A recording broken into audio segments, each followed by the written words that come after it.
अस्सलामुअलैकुम। आकाश यासीन आपसे मुखातिब है।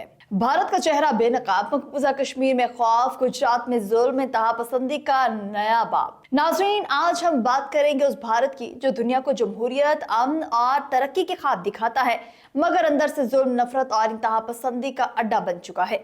एक तरफ मकबूजा कश्मीर में लाशें गिर रही हैं तो दूसरी जानब गुजरात में मुसलमानों के घर मट्टी के ढेर बनाए जा रहे हैं और बीच में खड़ा है नरेंद्र मोदी का भारत जो ना इंसाफ जानता है और ना ही इंसानियत।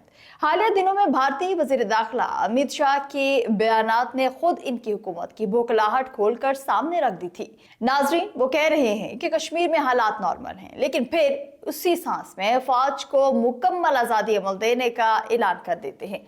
सवाल यह है कि अगर सब कुछ नॉर्मल है तो फिर फौज को खुली छूट क्यों दी जा रही है?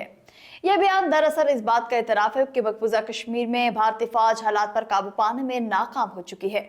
हर रोज भारतीय फौजी ठिकानों पर हमले हो रहे हैं और कश्मीरी अवाम अपनी आजादी के लिए सीना तान कर खड़े हैं। भारत का ये दावा है कि दहशतगर्द नेटवर्क खत्म हो गया, खुद इसकी रिपोर्टों से झूठ साबित हो रहा है। अगर नेटवर्क खत्म है तो फिर ये हमले कौन कर रहा है?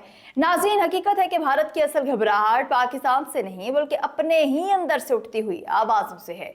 कश्मीरी अवाम अब डरने के लिए तैयार नहीं, वो जान चुके हैं कि उनके हुकूक सिर्फ बातों से नहीं जिद्दोजहद से मिलेंगे। अमित शाह और मोदी हुकूमत को खौफ इस बात का है कि कश्मीर का हर नौजवान अब मुजाहमत की अलामत बन चुका है।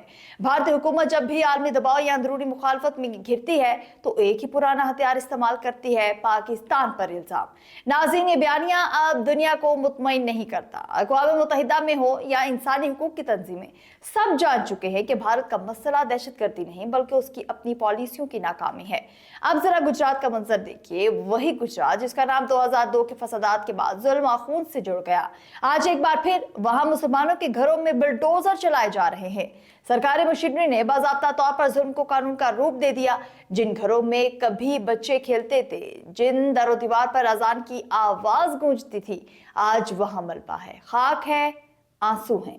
नाजरीन, ये बुलडोजर अब मोदी सरकार का नया हथियार बन चुका है। इसे अब अदालतों की जरूरत नहीं, सबूत की जरूरत नहीं, बस हुक्म आता है और मुसलमान बस्ती सफाए हस्ती से मिटा दी जाती है। ये इंसाफ नहीं, ये इंतकाम है।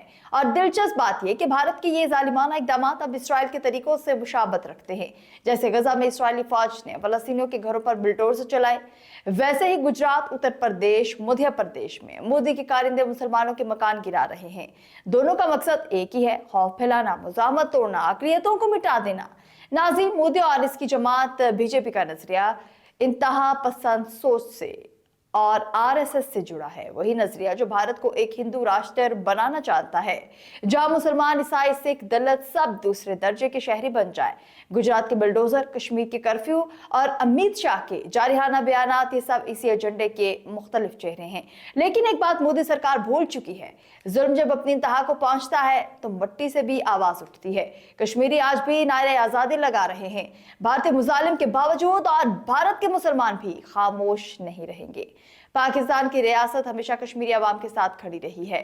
सियासी, इखलाकी और सफारती हर महाज पर हम अमन के ख्वाह हैं, लेकिन अगर भारत ने फिर कोई मुहिम जोई की तो फौज पाकिस्तान जानती है कि अपने वतन का दिफा कैसे करना है। आखिर में नाज़रीन, एक सवाल, क्या वो मुल्क जो अपनी ही अक़लियतों को मिटा रहा है, अपने शहरियों से झूठ बोल रहा है और अपने फौजी जुल्म को कानून कह रहा है, क्या वो दुनिया के सामने जमहूरियत का दावा कर सकता है?